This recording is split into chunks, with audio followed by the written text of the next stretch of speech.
Ilara had promised her deceased wife she would look after the family, and that promise was stronger than the biting cold or the villagers' mockery.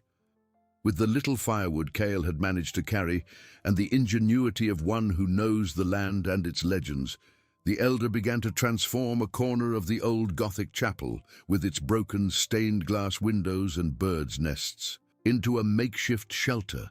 The cold stones seemed to suck the warmth from their bones, and the roof leaked, but every piece of moss removed, every fire lit with damp branches, was an act of resistance. The threat was not a monster, but the relentless cold, the gnawing hunger, and the contempt that surrounded them. As Finn shivered under the few blankets, Ilara and Kyle worked, their fragile silhouettes against the dark vastness of the castle, unaware that beneath the ruins they struggled to tame lay a secret capable of rewriting not only their destiny, but the very history of Grey Hill. The cold of the Gothic chapel was a silent enemy, crueler than any forest beast. It seeped into their bones, stole the body's warmth, and worse, extinguished the flame of hope. Finn, Ilara's son, lay under the few blankets she and Kale had managed to gather, his breath a weak, uneven whisper that seemed to fight against death itself. Fever consumed him, his cracked lips murmured incomprehensible words, and the cold sweat that trickled from his forehead was a grim omen. Ilara, with calloused hands and a heavy heart, tried to warm him with her own body, but felt life slipping through her fingers like fine sand. The promise made to her deceased wife echoed in her mind, a sad and insistent melody. "I will care for our family." But how? Firewood was scarce, food almost non-existent, and the contempt of the villagers who saw her family as a stain on Grey Hill was an insurmountable wall. They were outcasts, living on the fringes, and Finn's illness seemed only to confirm the prophecy of doom that the neighbors whispered. Kyle, her grandson, a boy with large, frightened eyes, did what he could, searching for dry branches and trying to light the fire with the little skill his age allowed. But helplessness hung heavy in the air. Ilara knew time was running out. The homemade remedies, the herb infusions gathered with difficulty. Nothing seemed to work. Finn needed a real healer, someone with knowledge beyond superstitions and grandmother's concoctions. But a healer cost money, and money was something Ilara hadn't seen in years. With each hoarse cough from Finn, with each tremor of his weak body, the urgency grew, transforming despair into an iron resolve. She would do anything. The next morning, with the sun still struggling to pierce the grey clouds, Ilara left Kale to look after Finn. Her steps were slow and faltering as she ventured out of the chapel, the frost biting at her worn boots. She had no plan, only the brutal need to find a solution. The village paths were hostile, people's stares were sharp knives, and doors closed before she could even knock. No one would help the old widow and her cursed family. It was then that in her desperate search for something, anything she could sell or trade, Ilara found herself on the edge of the Black Forest, a place avoided by all. Legends of witches and evil spirits permeated its twisted trees, but Ilara's desperation was greater than any fear. Entering the damp gloom, her tired eyes scanned the ground for rare medicinal roots or edible mushrooms. That's when she heard a faint moan, a sound of pain that seemed to come from a tangle of thorns and branches. Cautiously, Ilara approached, and what she saw made her hold her breath. A woman, with hair as white as snow and piercing green eyes, was caught in a hunting trap, one of her legs twisted and bleeding. Her clothes were strange, adorned with amulets and dried herbs, and an undeniable aura of power enveloped her, even in her vulnerability.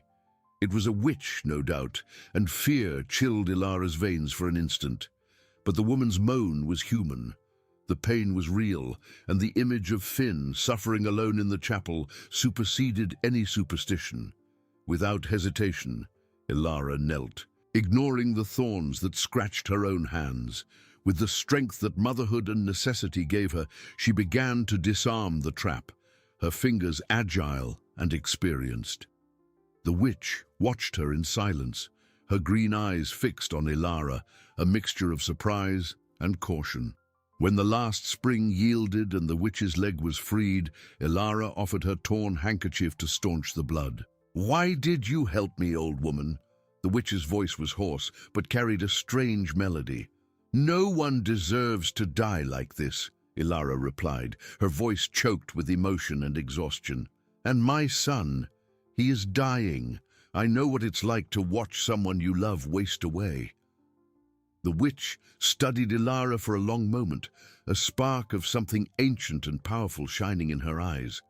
A faint, enigmatic smile appeared on her lips.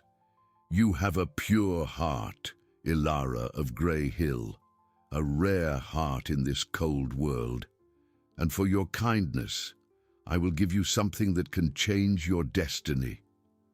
From a small leather pouch hanging from her belt, the witch took out a coin. It was not gold or silver, but a dark, opaque metal that seemed to absorb light rather than reflect it. On one of its faces, there was a strange symbol, a stylized eye that seemed to wink with a life of its own. On the other, an inscription in an unknown language. The coin was cold to the touch, but Ilara felt a subtle, almost imperceptible pulse coming from it. "This is the Shadow Coin," the witch said, her voice now a deep whisper. "It can buy what you need, Ilara. But remember, all power has a price. Use it wisely, or what it gives you, it may demand in other ways."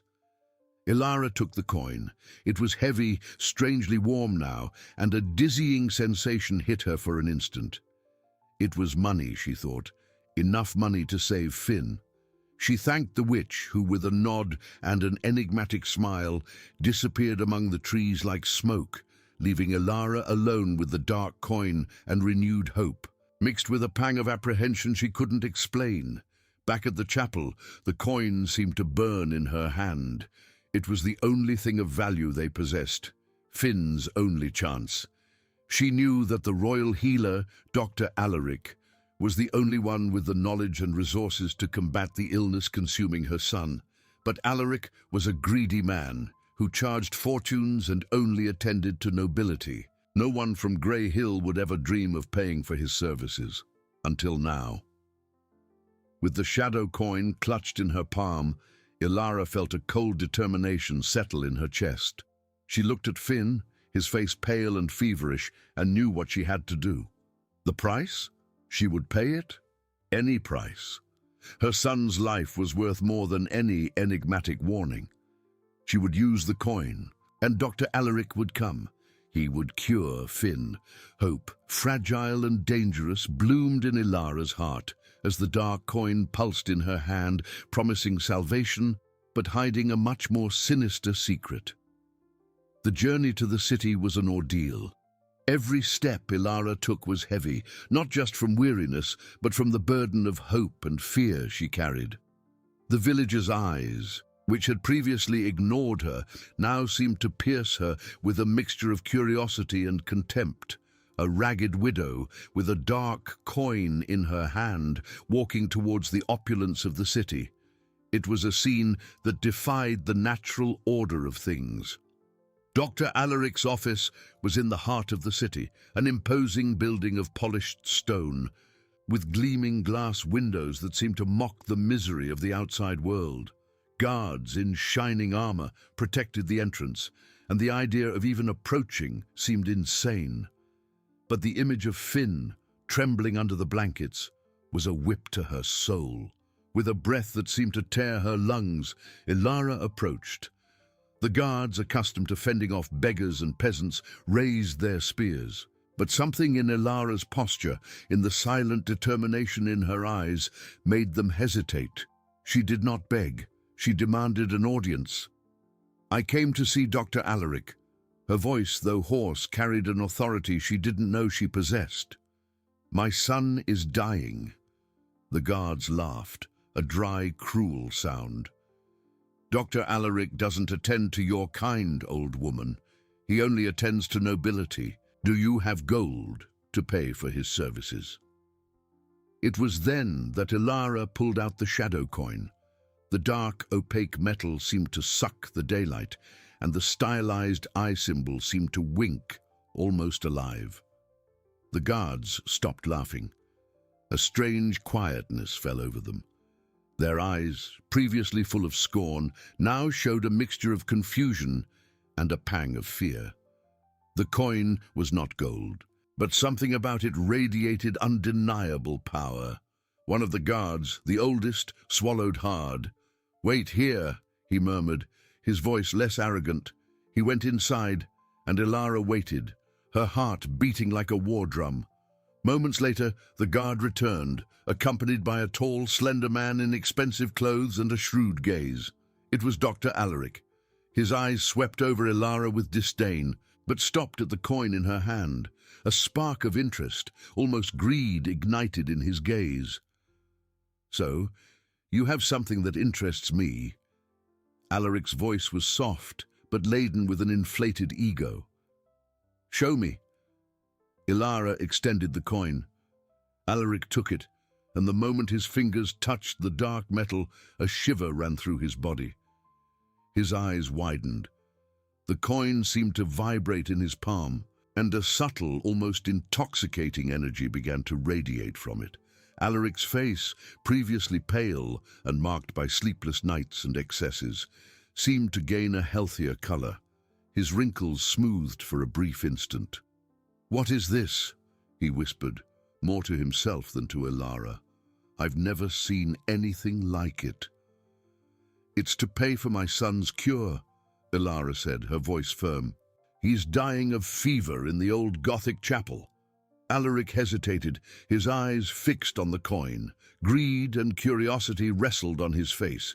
He was known for his avarice, but also for his thirst for power and knowledge. The coin was an irresistible temptation. "Very well," he finally said, his voice now hoarser, almost compelled. "I will go, but this coin, it will be mine." And so, Dr. Alaric, the king's healer, the man who never deigned to look at the poor, found himself following Ilara back to Grey Hill, the shadow coin tucked into a small leather pouch, but its presence seeming to burn in his chest. In the chapel, the scene was miserable. Finn lay, weaker than ever. Kyle, her grandson, watched with wide eyes as the elegant man examined his brother. Alaric, with an air of superiority, barely touched the boy. His thin, pale fingers hovered over Finn's feverish body, and Ilara noticed that he didn't use the herbs or potions that healers usually carried. Instead, he murmured strange words, and his eyes, previously shrewd, now shone with an almost feverish intensity. As Alaric cured Finn, Ilara felt a strange sensation in the air. It wasn't the smell of herbs or the warmth of a healing fire, but something colder, heavier. She watched Alaric and noticed the subtle changes. His face seemed younger, his skin smoother. There was a glow in his eyes that hadn't been there before. And Finn seemed to improve. The fever subsided, his breathing calmed. A faint color began to return to his cheeks. "He will live," Alaric declared, his voice laden with a new confidence, almost arrogance. He looked at Ilara, an enigmatic smile on his lips. "The coin, it is powerful, and I am a lucky man." Ilara felt an overwhelming relief, but a pang of apprehension prevented her from fully surrendering to joy. Finn was better, yes, but the way Alaric cured him, the way he himself seemed to have transformed, all of it was disturbing. The coin, which was now with Alaric, seemed to have left an emptiness in her hand, but also a feeling that something much greater had been exchanged. Alaric departed hastily, his steps lighter, his demeanor more vibrant. He seemed to have stolen not only the coin, but also the vitality from the very air of the chapel. Ilara looked at Finn, who now slept peacefully, and then at Kyle, whose eyes still held a silent fear. Salvation had come, but with it a shadow stretched. Ilara didn't know what the witch meant by "all power has a price," but the image of Dr. Alaric, rejuvenated and strangely powerful, and the feeling of a cold emptiness in her chest were a grim omen. The shadow coin had saved her son, but at what cost? And what had it awakened in the greedy heart of the royal healer? The truth, more terrible than any legend, was only beginning to reveal itself. The silence that followed Alaric's departure was not one of peace, but of an oppressive, almost suffocating quietness. Finn slept, his breathing now soft and regular, the fever diminished. A faint, almost ghostly color had returned to his cheeks. The sight should have filled Ilara's heart with pure joy, but instead a persistent shadow clung to her, a sense that the victory was fragile, tainted by a price yet to be revealed. Her own body felt heavy, as if vitality had been sucked from her bones. The cold emptiness she had felt in her hand, where the shadow coin had been, now seemed to have spread to her chest, a chilling echo that left her exhausted and strangely numb. Kyle, sitting beside Finn, also seemed paler, his large, frightened eyes fixed on his sleeping brother, as if fearing that the improvement was just a cruel trick. The days that followed were a whirlwind of conflicting emotions. Finn recovered slowly but steadily. He ate a little, smiled weakly, and light returned to his eyes. Ilara's relief was immense, a balm for her tormented soul. But with each day Finn gained strength. Ilara felt her own diminish. Her hair, previously streaked with grey, seemed to whiten more quickly. Her back, already bent by time and labor, ached with renewed intensity. Her sleep was restless, haunted by whispers and the image of the pulsating eye on the dark coin. It wasn't just her. Kyle, though not ill, seemed thinner, his movements slower. The chapel, once a refuge of poverty but human warmth, now seemed colder, emptier, as if the very essence of life had been drained from its stone walls. Ilara tried to push away the dark thoughts, attributing her weakness to age and stress, but the witch's warning echoed in her mind. All power has a price. Meanwhile, in the city, news of Alaric's miraculous cure of Finn began to spread, but in a distorted way. Dr. Alaric, who was previously known for his avarice and arrogance, now displayed impressive vitality. His eyes shone with a feverish energy, his skin was smoother, his movements more agile. He seemed to have rejuvenated a decade in a few days. And stranger still, he began to offer his services to an unexpected clientele, the poor. It wasn't charity, not for Alaric. He sought out the most needy, the sick and the dying in the city's most miserable neighborhoods. With an enigmatic smile and the shadow coin hidden in his pocket, he cured those who had nothing to offer. People, desperate, saw him as an angel. But with each cure, a deeper shadow fell over the city. Alaric didn't use herbs or balms. He simply touched the sick, murmured a few words, and before the hopeful eyes of their families, the illness seemed to recede. But the improvement was illusory. Instead of being cured, the patients seemed only to transfer their affliction. A strange, almost vampiric vitality radiated from Alaric, while those he cured slowly wasted away, their life draining like sand through fingers. The coin's magic didn't cure, it exchanged. It stole the life of the poor and transferred it to Alaric, or to those he chose to cure superficially, while the true cost was paid by others.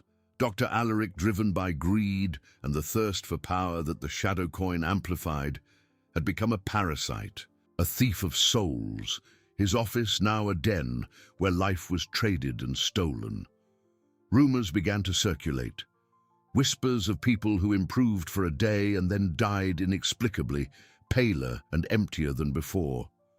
Of families who, after Alaric's visit, felt a deep exhaustion, an inexplicable sadness that seemed to suck the joy from their lives. The city, once vibrant, began to sicken in a way that ordinary healers couldn't explain, a sickness of spirit, of vitality, that spread like a silent plague. Ilara, in the chapel, began to hear these rumors brought by Kale, who occasionally went to the city to try and sell small wooden carvings. The boy, with his keen sensitivity, felt the change in the air, the growing fear.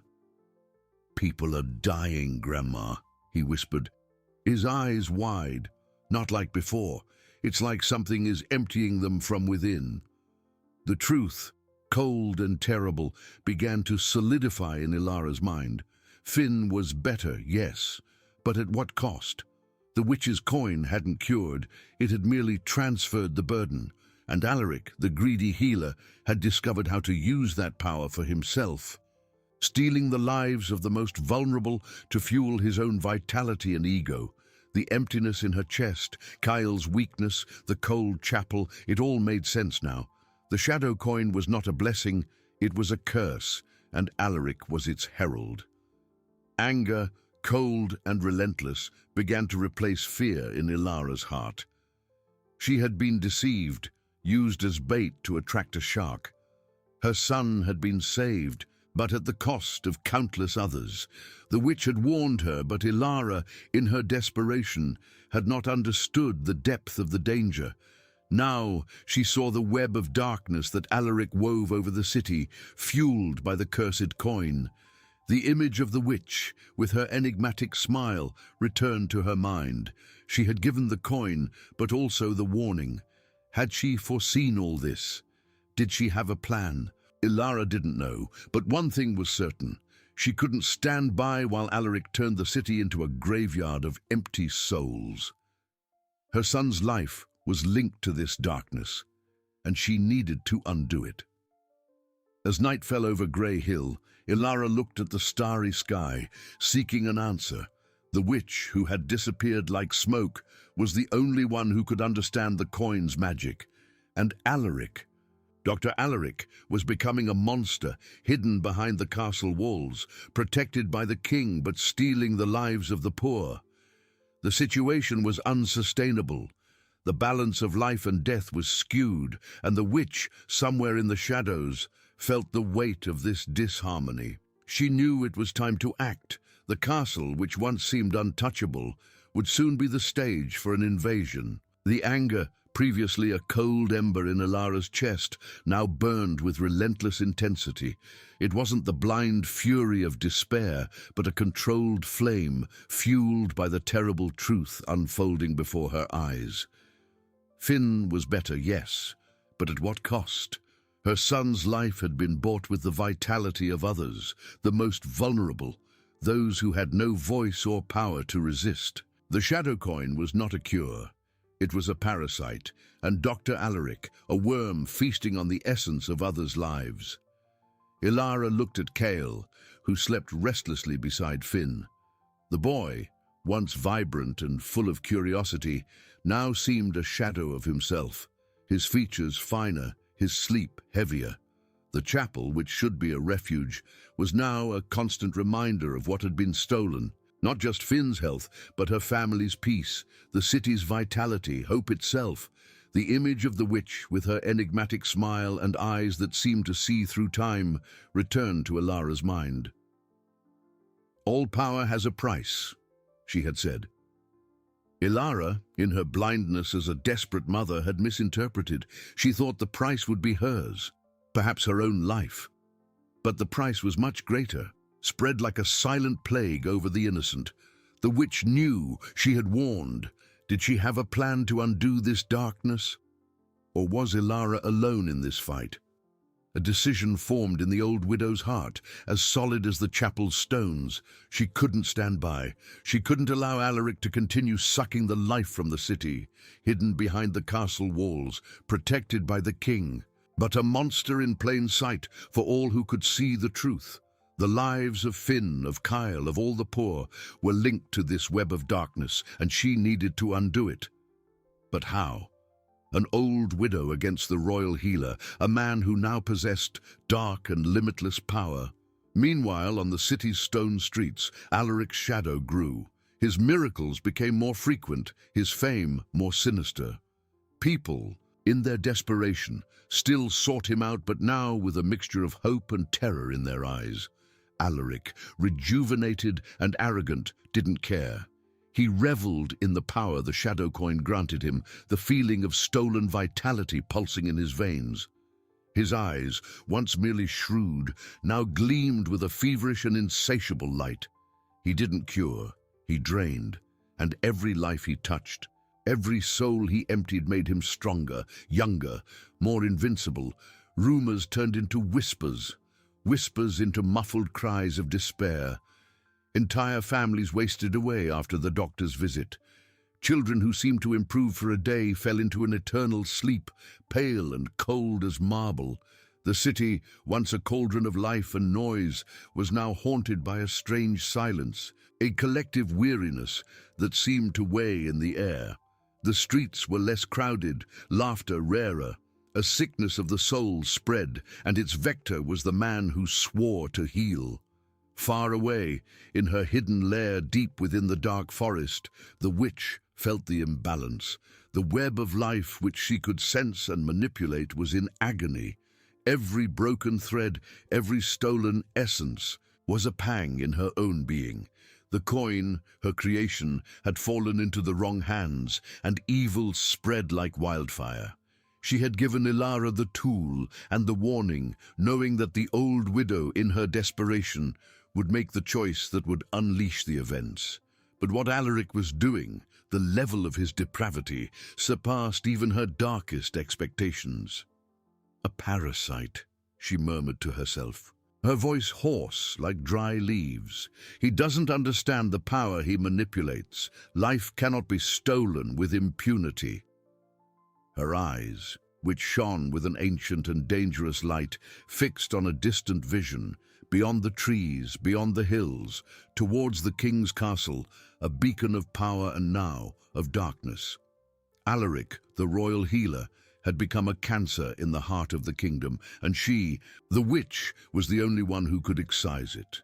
The invasion would not be an act of revenge, but of necessity, a correction in the balance of life and death. She had waited, watched, allowed the game to unfold, but now the time had come. The castle, once a symbol of unshakable authority, would be the stage for a confrontation the kingdom would never forget. Ilara, in her cold chapel, felt the urgency in the air.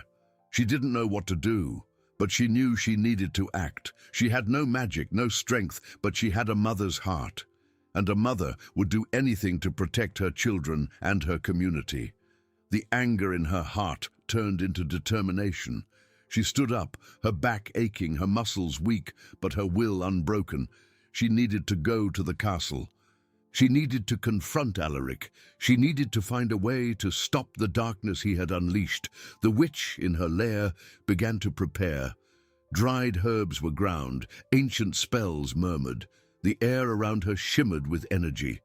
She was not a creature of good or evil, but of balance, and the balance had been severely disturbed. The castle, with its high walls and vigilant guards, would be merely an obstacle. She had invaded fortresses much older and more well protected. Night fell over Grey Hill and the city. The stars shone indifferently, but beneath them, two women, an old widow and an ancient witch, were ready to challenge the power of a man who had become a god to himself, fueled by a cursed coin. The battle was about to begin, not for thrones or riches, but for the very essence of life. The castle, which housed the king and his dark healer, would be the epicenter of a magical storm. A storm that the witch had summoned, and Ilara, unknowingly, was about to become a part of it. Night advanced, but for Ilara, time had stopped. The anger in her chest, once a cold ember, was now a contained inferno, fueled by the sight of her grandson wasting away, by the memory of the witch's enigmatic smile, and above all, by the terrible truth about Alaric. It was no longer about Finn or Kyle or even herself. It was about the city, about the empty souls Alaric left in his wake, about the broken balance of life itself.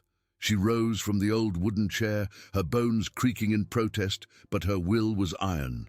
The chapel, once her sanctuary, now felt like a prison, a place of inaction.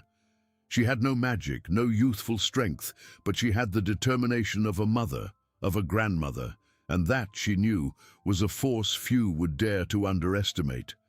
She covered Finn and Kyle with an extra blanket, kissing their feverish foreheads. "I will return," she whispered, a promise that echoed in the quietness of the small sanctuary. The night air was biting as Elara descended Grey Hill. Every step was a battle against age and weariness, but the image of Kyle's empty eyes, the strange silence that hung over the city, propelled her. She didn't know what she would do when she reached the castle, how she would confront a man protected by the king and armed with dark power.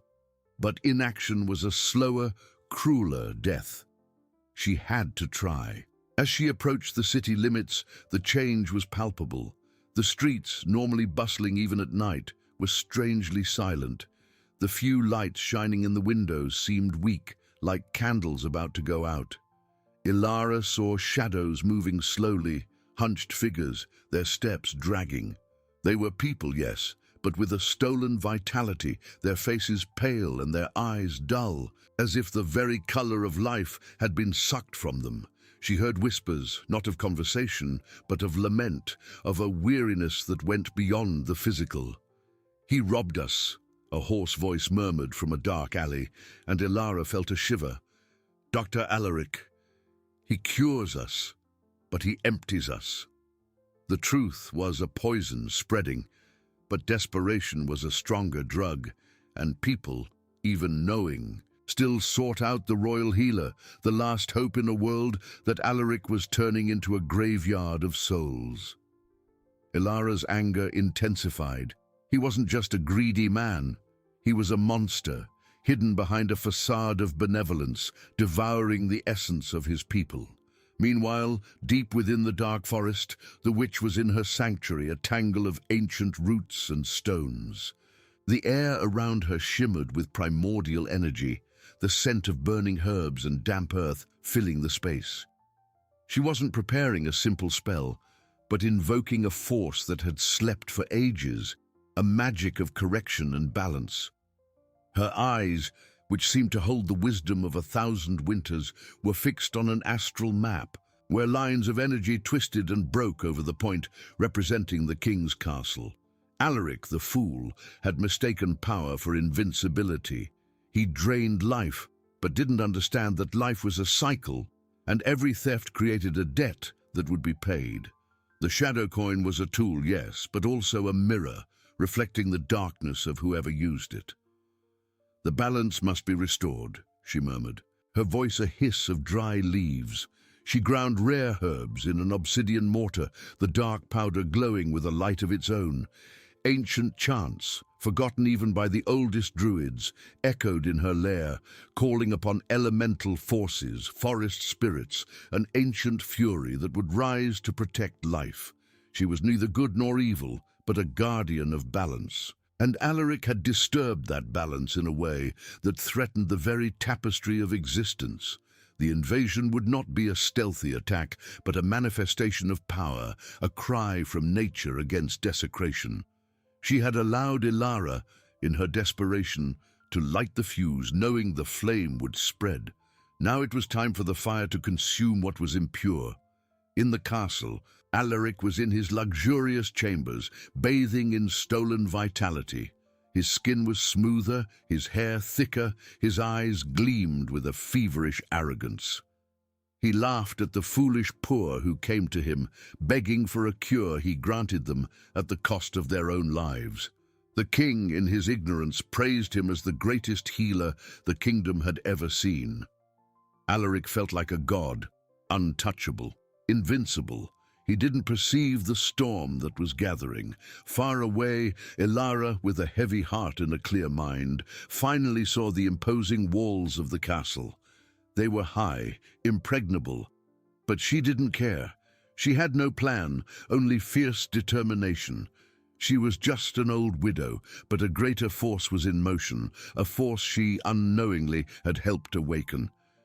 In the depths of the forest, The witch raised her hands, and the air condensed, forming a whirlwind of dark, shimmering energy. Her eyes gleamed with an emerald light, and a predatory smile formed on her lips. The castle, once a symbol of power and security, was about to become the epicenter of a confrontation that would shake the foundations of the kingdom.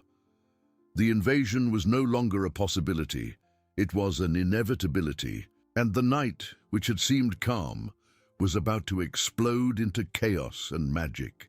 To Ilara, a diminutive silhouette against the immensity of the castle walls, felt the thick, cold night air.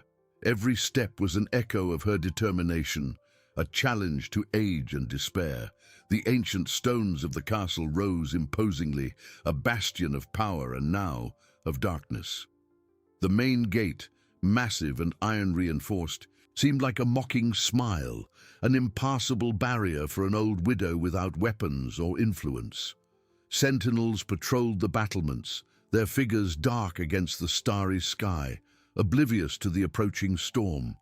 But the anger in her chest, the echo of the dying city's whispers, the image of Kale and Finn wasting away, was a fire that burned stronger than any fear.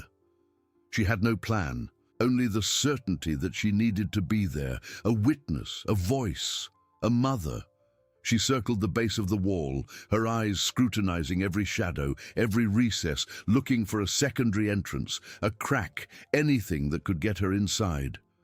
The air was heavy, laden not only with the smell of stone and earth, but with an oppression that seemed to emanate from the castle itself, an aura of stolen vitality that made her feel dizzy. The few lights in the castle windows seemed cold and distant, like soulless eyes. That place, once a symbol of security, was now a lair, a parasite sucking the life from everything around it. As Ilara moved in the shadows of the walls, deep within the dark forest, the witch reached the climax of her ritual. The air in her lair not only shimmered, but pulsed, a rhythmic beat that seemed to echo the heart of the earth itself. The whirlwind of dark, shimmering energy she had invoked now materialized into an ethereal yet powerful form, a spirit of nature's vengeance that writhed and grew. Ground herbs floated in the air, transforming into emerald smoke that coiled around her like a living serpent.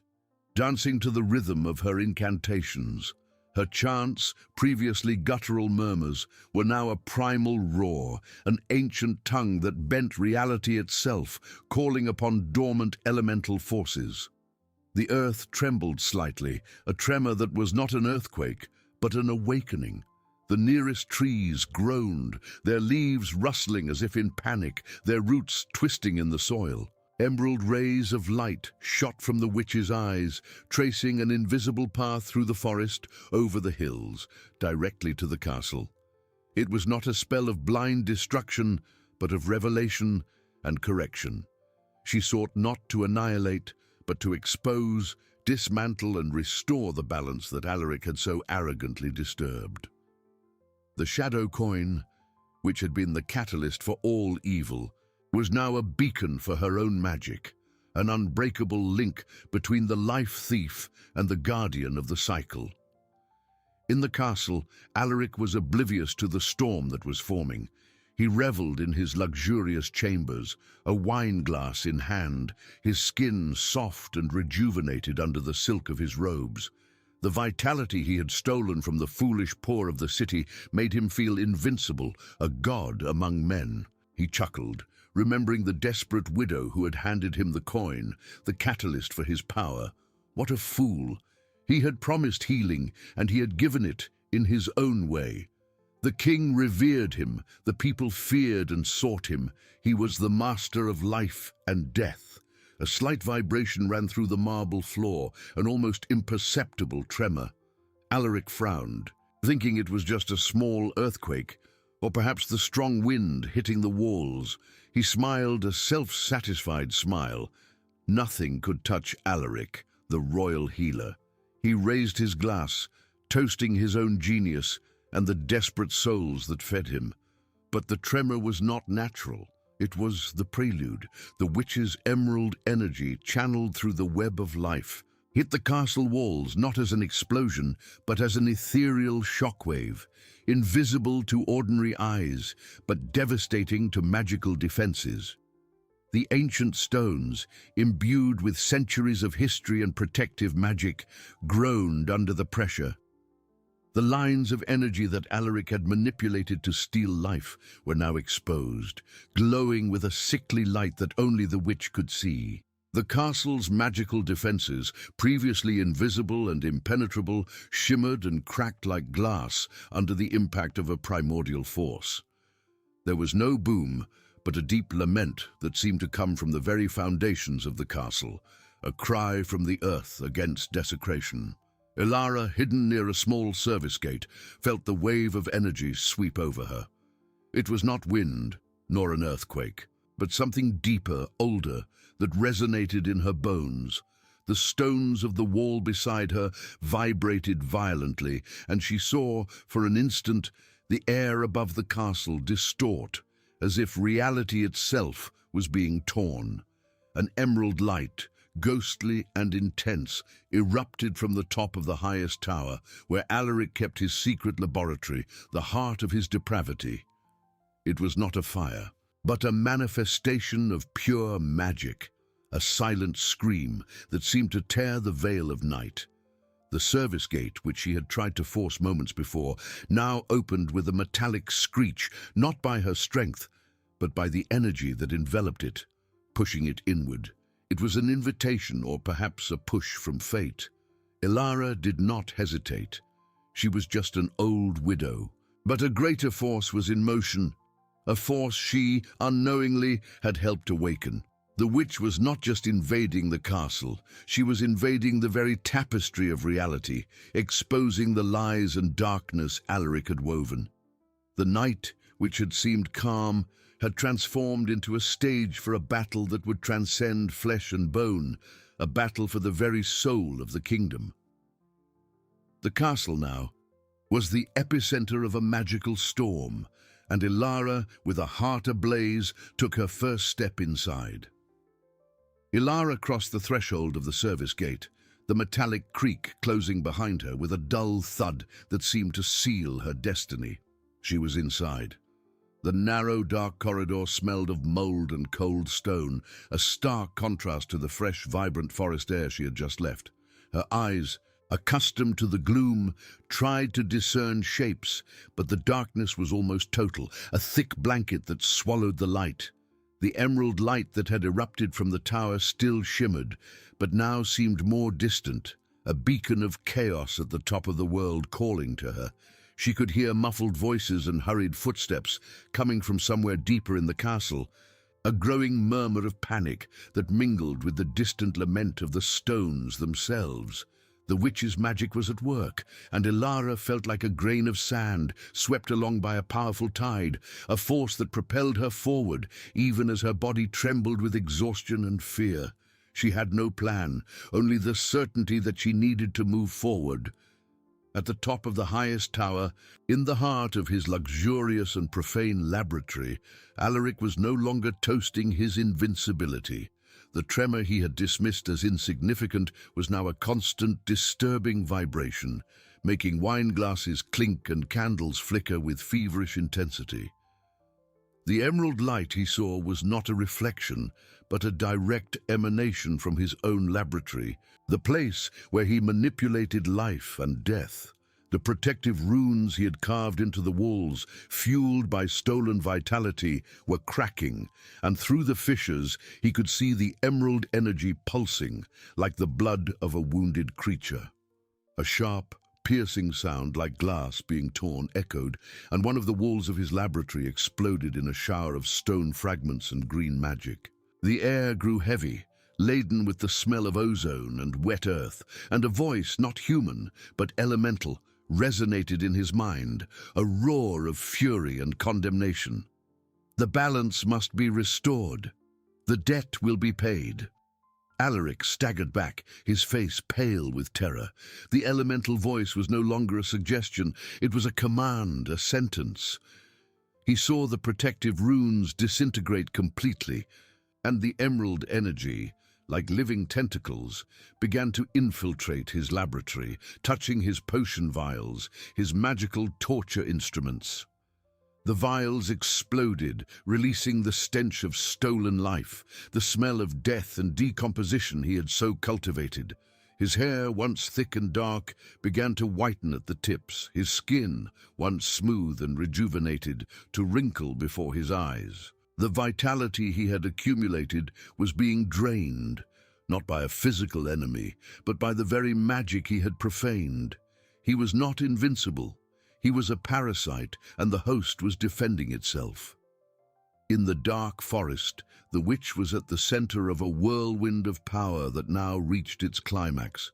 The spirit of nature's vengeance, previously ethereal, now took form. A giant of twisted roots and emerald mist, its eyes glowing with the same light that radiated towards the castle.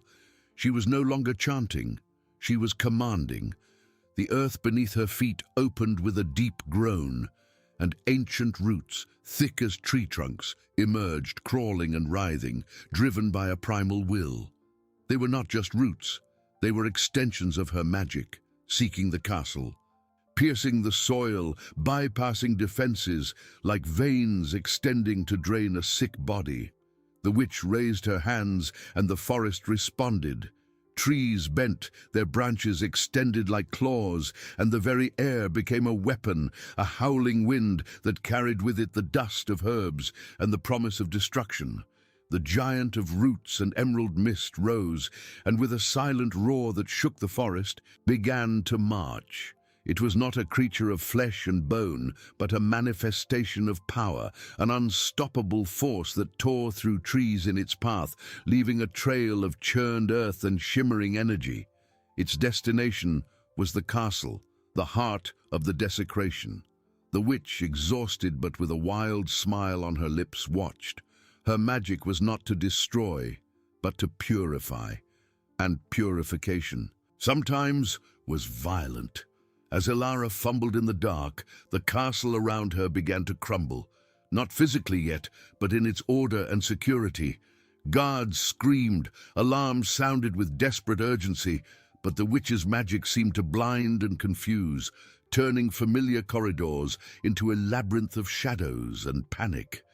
The emerald light that now bathed parts of the castle was not an illumination, but a revelation, exposing the cracks in the walls, the cobwebs in the corners, the rot beneath the veneer of opulence. Ilara felt a pull, a direction, as if the magic itself was guiding her. She didn't know where to go, but her feet seemed to know, moving with an urgency that was not hers, but of the force that propelled her. The castle, once a fortress of silence and discipline, was now pandemonium. Guards' screams echoed, mingling with the sound of falling objects and the distant lament of the stones themselves. The emerald light pulsed, and where it touched, illusions shattered. Luxurious tapestries seemed to wither and rot, revealing the dirt and desolation behind the facade. Ilara, following an instinct that was not her own, emerged from the service corridor into a cavernous kitchen, where pots and utensils were scattered on the floor, and the cooks, previously busy, now huddled in a corner, trembling with fear. She didn't notice them, her eyes fixed on a service staircase that led upwards to the upper floors, to where the emerald light seemed strongest. Alaric staggered again, his body now trembling uncontrollably. The elemental voice echoed in his mind, and with each word he felt his own life drain away. His hair was now almost white, his skin flabby, his eyes, previously full of arrogance, now full of a primordial terror. He was not invincible, he was a parasite, and the host was defending itself with a fury he could never have imagined. The shadow coin, which he had used to accumulate so much power, now seemed a beacon for his own destruction, a magnet for retribution. Ilara climbed the staircase, her muscles aching, but her mind focused. The castle was falling apart around her, not into ruins, but into revelations. The walls seemed transparent, showing for an instant the hidden secrets, the empty hearts of those who lived there. She could feel Kyle's presence, the vitality he had lost, like a faint echo pulling her upwards. She was not a warrior, but a mother's anger was a sharper sword than any blade. She was approaching the epicenter, the place where Alaric's darkness met the witch's emerald light, where the debt would be paid. The night, which had seemed calm, had transformed into a stage for a battle that would transcend flesh and bone, a battle for the very soul of the kingdom. Ilara ascended, each step an agony for her tired knees, but the fire in her heart propelled her. The castle groaned. It wasn't just the guards' screams or the clanging of weapons that now mingled with the chaos. It was the stone itself, the very structure that seemed to lament. The emerald light, previously a distant beacon, now bathed the upper corridors, revealing more than illuminating. Where once there had been sumptuous tapestries, now one saw mold stains and discoloration. Statues of heroes seemed to crack, and for an instant, Ilara swore she saw sadness in their stone eyes. The witch's magic didn't destroy blindly. It stripped bare, tearing away the veil of lies and opulence that Alaric had woven. She felt Kyle, not as a physical presence, but as a thin thread, an echo of life that pulled her stronger and stronger upwards. It was her son's promise, the hope that there was still something to be saved, that kept her moving, even as her muscles protested and her breath failed. At the top of the tower, Alaric was a spectre of the man he had been. His hair, now a sparse white mass, fell over a face deeply lined with wrinkles that hadn't been there minutes before.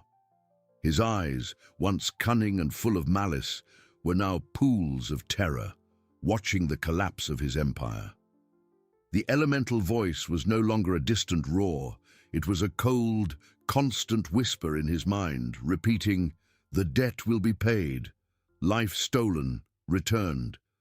Every word was a blow to his dwindling vitality. The vials in his laboratory no longer exploded.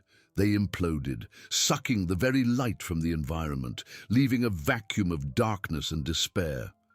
The protective runes, completely disintegrated, allowed the emerald energy to pulse directly into his body, draining him. He tried, in a last act of desperation, to grasp an obsidian amulet that promised eternal vitality. But the object crumbled to dust in his aged hands. His magic, once his greatest weapon, was now the poison that consumed him, turning against its creator. Outside, the dark forest howled in triumph. The giant of roots and emerald mist, a primal manifestation of nature's fury, had reached the outer walls of the castle. No gates or stones could stop it. With a groan that seemed to tear the very air, its massive roots intertwined with the stone, piercing it, crushing it. The sound of rock splitting echoed throughout the valley, a harbinger of the destruction to come. Smaller towers crumbled in a cloud of dust and debris, not by explosion, but by being crushed. Absorbed by the elemental force, the witch, standing in the center of the whirlwind, her eyes glowing with the light of vengeance and purification, raised her hands one last time. The emerald energy flowing from her was a river of power, feeding the giant, propelling it towards the heart of the castle, towards the highest tower, where Alaric cowered in his terror. Purification was not gentle. Ilara continued to climb. The guard's screams grew closer, more desperate. She could hear the sound of something large and heavy colliding with the outer walls, a tremor that shook the castle to its foundations. The emerald light pulsed stronger, and she could smell ozone and wet earth, as if the forest was invading the castle, reclaiming its space.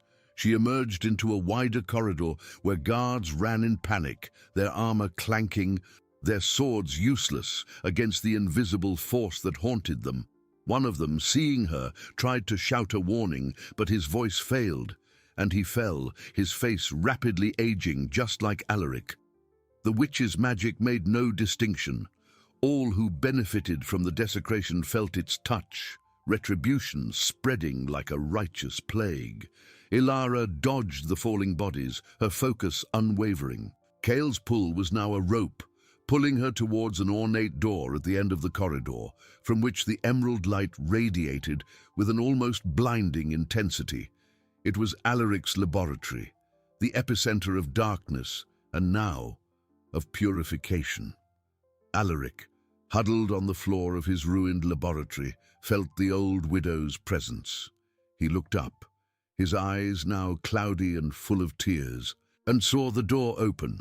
Ilara's figure, small and fragile, but enveloped in the aura of retribution the witch had invoked, seemed like a judge. He tried to speak, but his voice was a weak hiss, life draining with each breath. The giant of roots outside had reached the main tower.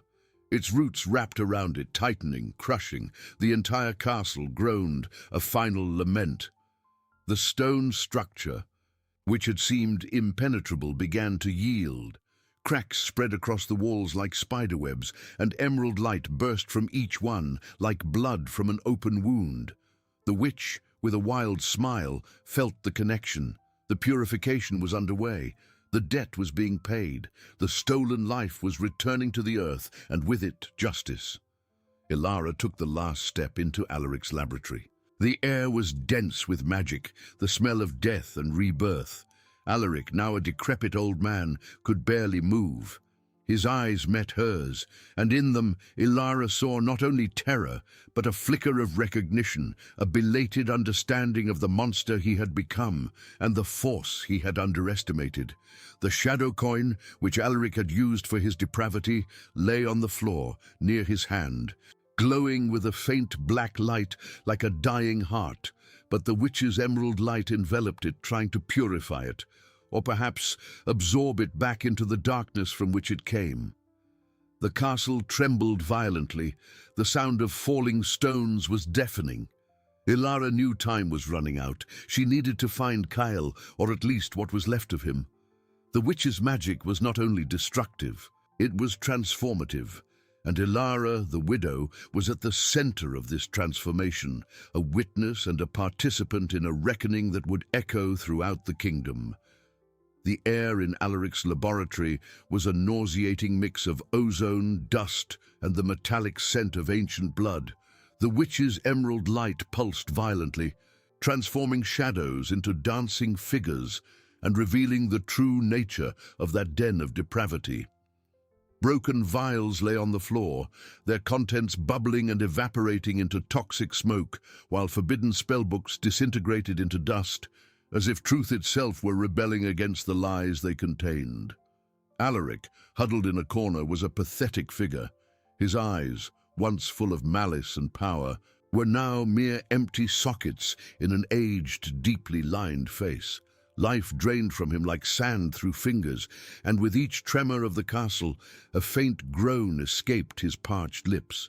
The shadow coin on the floor near his hand glowed with a faint black light, like a dying heart, but the witch's emerald energy enveloped it, trying to purify it, or perhaps absorb it back into the darkness from which it came. Ilara felt no pity. A mother's anger was a fire that burned stronger than any compassion. Her eyes swept the laboratory, ignoring the disintegrating monster, seeking only one thing. Kyle, the pull, the thin thread of life that had guided her there, was now a vibrant rope, leading her to a dark alcove, hidden behind a torn purple velvet curtain. With an abrupt tug, Ilara tore away the curtain. There, on a makeshift bed, covered by a filthy sheet, lay Kale.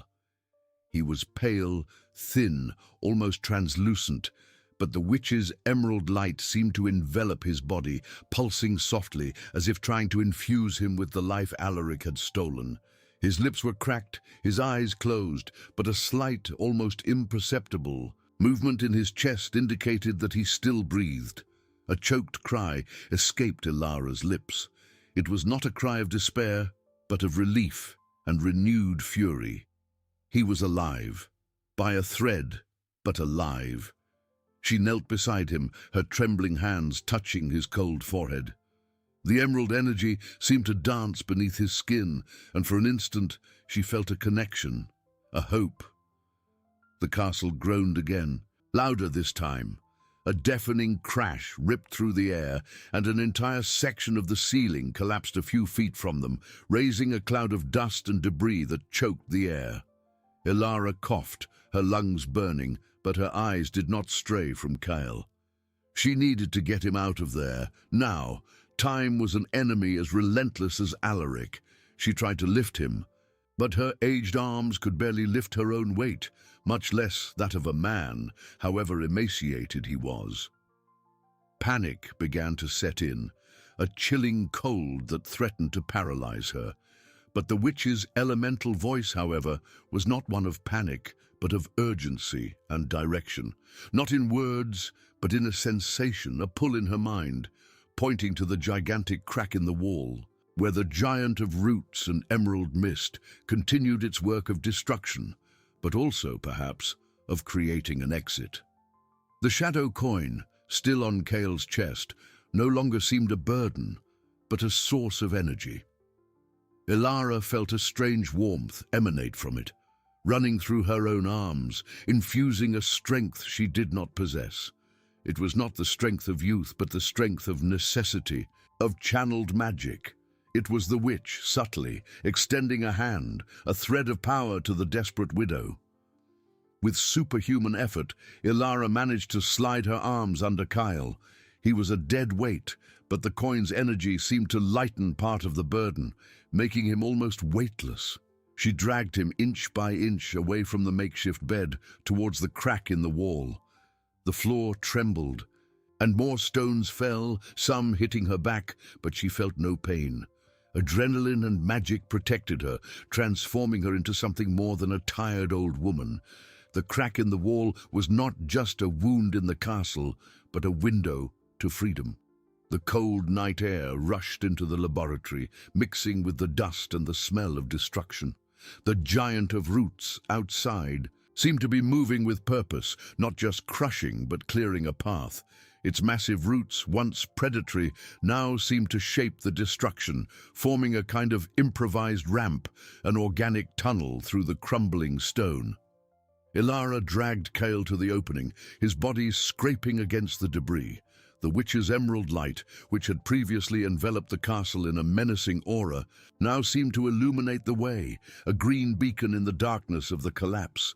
She saw the giant's roots twist, creating a safe passage through the abyss of stones and twisted beams.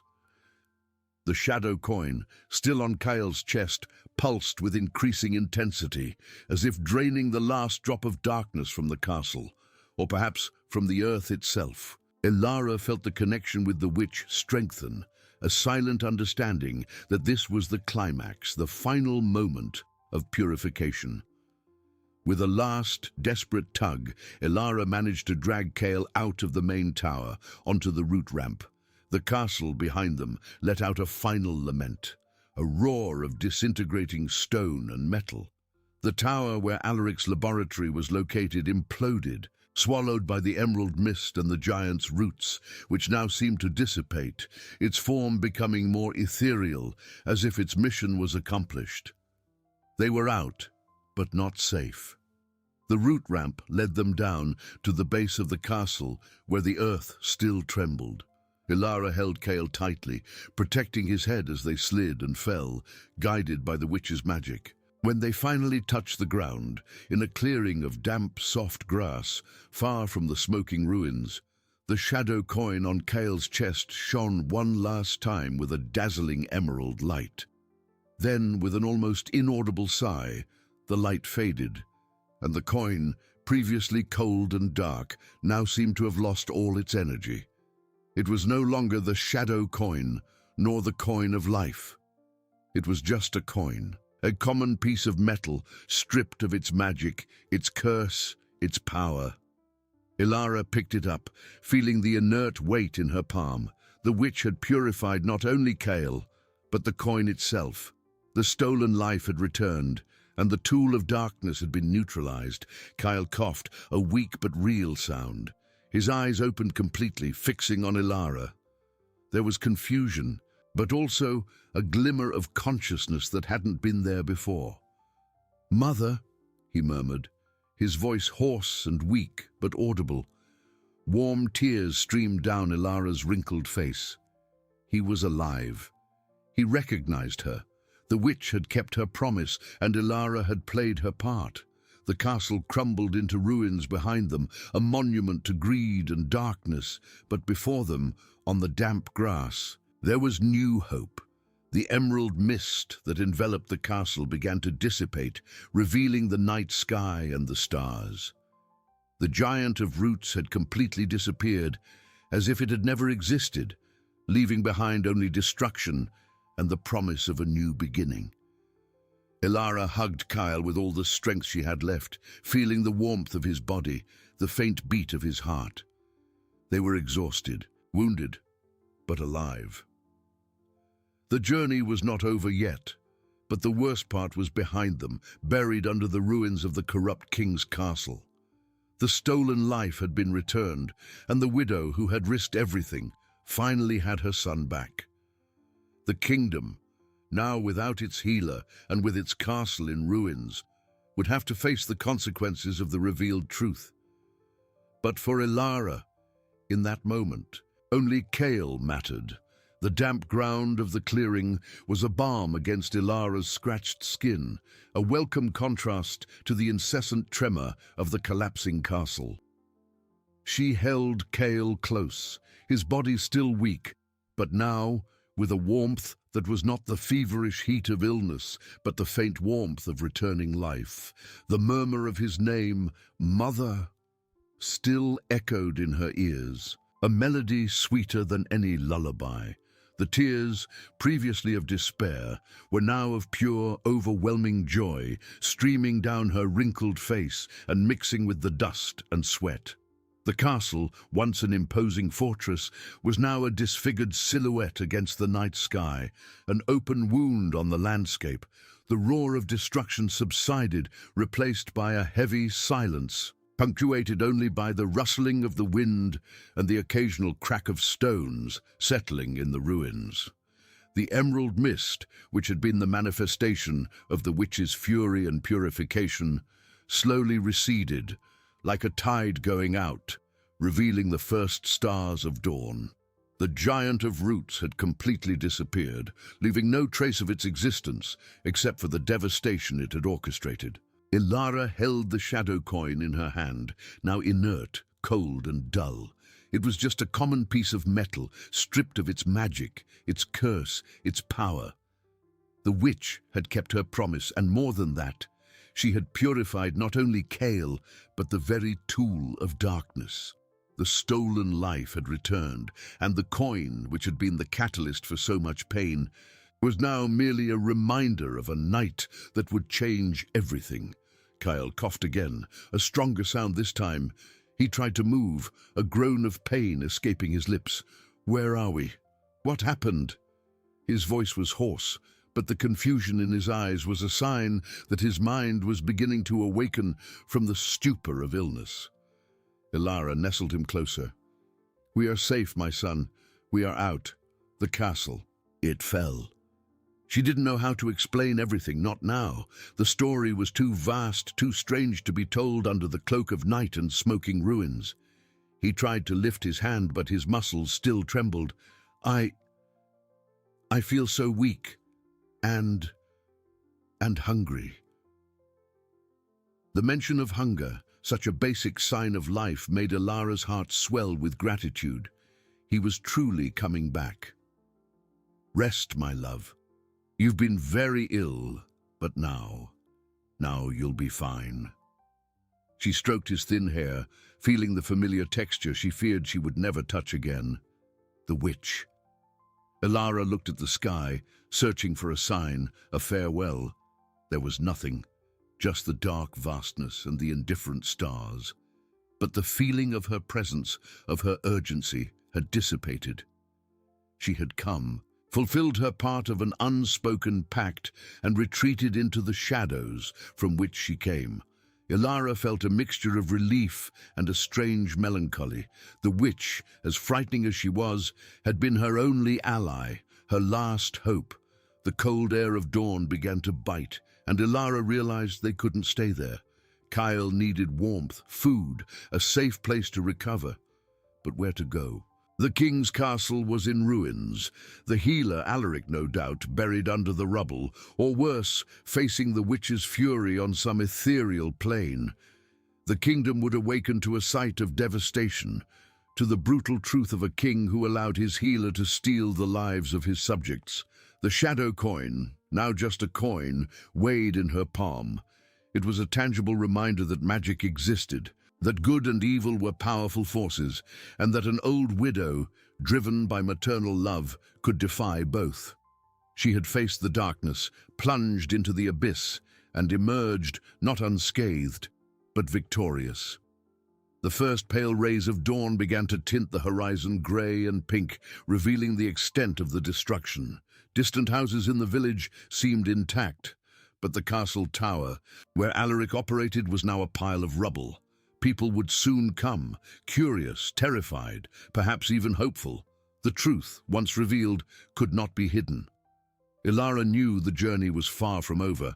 Kyle's recovery would be long, and their future uncertain. But for the first time in months, she felt a pang of genuine hope. She had her son back, and with him, the strength to face what came next. She looked at Kyle, who had closed his eyes again, but his breathing was more regular, less shallow. "Let's go home, my son," she whispered, though she knew the home they knew might never be the same. The world had changed, and so had they. The old widow, who once feared everything, now felt a silent power within her. The resilience of one who survived the impossible. She had saved her son, and in doing so, perhaps she had saved a piece of the kingdom's soul. Their story was just beginning to be whispered by the winds of the realm, and Ilara, the old widow, was ready to tell it. The morning air, previously a balm, now brought a biting cold, reminding Ilara of the fragility of their refuge. Kyle, nestled in her arms, trembled slightly, not just from weakness, but from the cold seeping into his bones. The damp grass, though soft, offered no protection against the increasing humidity. They were alive, yes, but survival was a continuous battle. The pale light of dawn, which had once promised a new beginning, now revealed the extent of the devastation. The castle, once a symbol of power and security, was a scar on the landscape, a smoking pile of rubble from which rose an acrid smell of burnt stone and twisted metal. Alaric's tower, completely imploded, was a black hole, a tomb for the dark secrets that resided there. Ilara knew they couldn't stay. The village, asleep under the morning mist, would soon awaken. The first rays of sun would bring with them curiosity, fear, and inevitably fury. Who would dare to bring down the king's castle? Who would be responsible for such destruction? And what would happen when the truth about Alaric, the beloved healer, was revealed? Ilara, the widow who had defied the king and the healer, would be a central figure in this storm.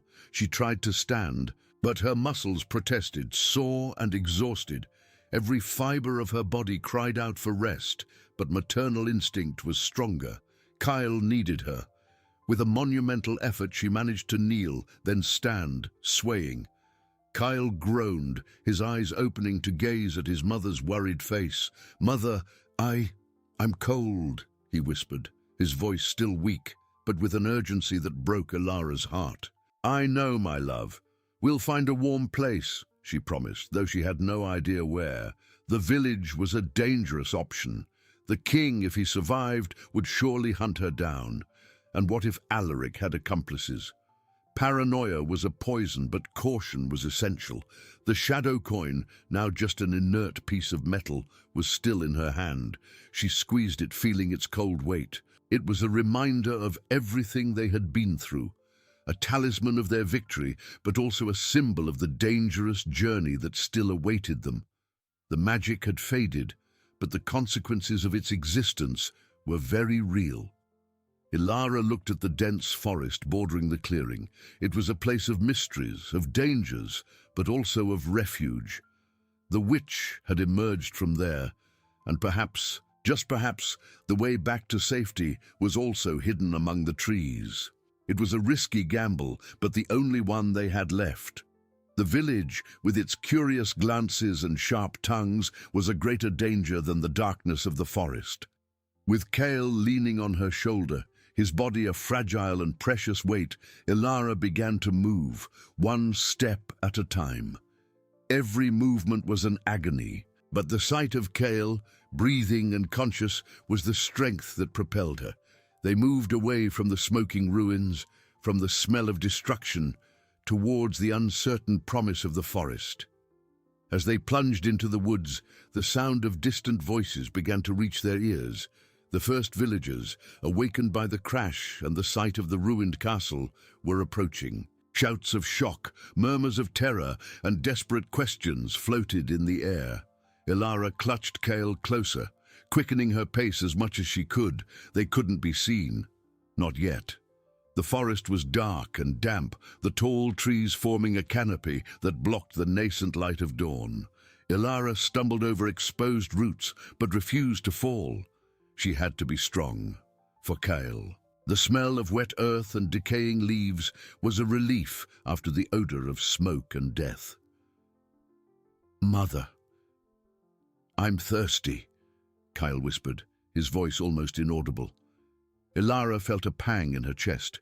She had no water, no food. The urgency of finding safe shelter became even more pressing. She remembered a small stream that ran through the forest, a place Kyle and she used to visit when he was a child. It was far, but perhaps it was their only chance. They walked for hours, or what felt like hours. The sun finally broke through the tree canopy in some places, creating patches of golden light on the forest floor. Kyle was almost unconscious again, his body heavy and inert. Ilara felt her own strength waning, but the image of her sick son, the memory of his near loss, propelled her. Suddenly, she heard the soft sound of running water, the stream. She found it, a silver thread winding among the mossy stones. With a sigh of relief, she led Kale to the edge, dipping her hands into the cold, fresh water. She gave him small sips, watching him swallow with difficulty, but with desperate longing. As Kale drank, Ilara looked around. There was a small grotto, hidden behind a curtain of ivy and ferns, a place they had never noticed before. It was small, but dry and sheltered, a glimpse of hope amidst the despair. "Come, my love," she murmured, guiding Kale to the grotto. The floor was packed earth, but it offered shelter from the wind and cold. She laid him down gently, covering him with her own shawl, the only thing she had to offer warmth. Kyle closed his eyes, his breathing calmer now. He was exhausted, but the water seemed to have given him some strength. Ilara sat beside him, watching him, feeling the profound relief of seeing him safe, even if temporarily. Outside, the world was in chaos. The king's castle had fallen, and the truth about Alaric, the life-stealing healer, would be revealed. The witch had played her part, and now Ilara and Kale would have to face the consequences. The journey to Kale's recovery would be long, and the widow knew that danger still lurked in every shadow.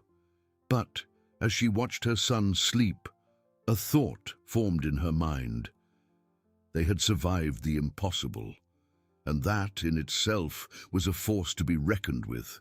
Their story, the story of the widow and the son who defied the darkness, was just beginning to be whispered by the winds of the kingdom, and Ilara, the old widow, was ready to tell it.